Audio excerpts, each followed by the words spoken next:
লেবাননে ইসরায়েলের চলমান হামলা কেবল সীমান্ত উত্তেজনা নয়, বরং এটি ইরানের ওপর পরোক্ষ চাপ তৈরির একটি বৃহত্তর কৌশলের অংশ বলে মনে করছেন আন্তর্জাতিক সম্পর্ক বিশ্লেষকরা।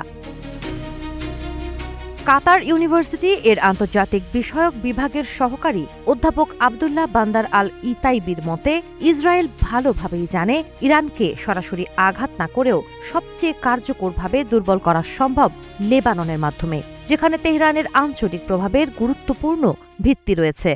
পারফেক্ট ব্লেন্ডার ফ্রেশ মশলা, ভালোবাসার স্বাদ অটুট থাক।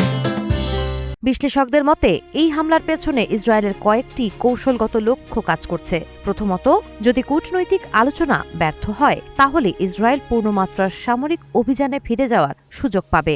দ্বিতীয়ত, লেবাননকে গভীর রাজনৈতিক ও মানবিক সংকটে ঠেলে দিয়ে দেশটিকে অভ্যন্তরীণ সংঘাত বা গৃহযুদ্ধের দিকে ঠেলে দেওয়া হতে পারে, যা ইসরায়েলের নিরাপত্তা ও আঞ্চলিক কৌশলের জন্য সুবিধাজনক। তৃতীয়ত, পরিস্থিতি দীর্ঘায়িত হলে দক্ষিণ লেবাননে প্রভাব বিস্তার বা নিয়ন্ত্রণ বাড়ানোর পথও খুলে যেতে পারে।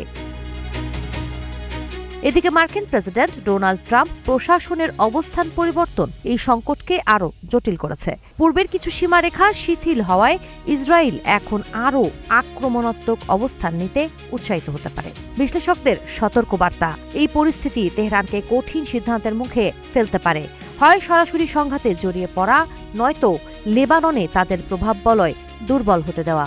দ্বিতীয়টি ঘটলে মধ্যপ্রাচ্যে ইরানের আঞ্চলিক কৌশল বড় ধাক্কার মুখে পড়বে। ফলে লেবাননের এই সংঘাত এখন শুধু স্থানীয় নয়, এটি মধ্যপ্রাচ্যের শক্তির ভারসাম্য পুনর্গঠনের লড়াইয়ে পরিণত হচ্ছে। সাবা খান, নাগরিক প্রতিদিন।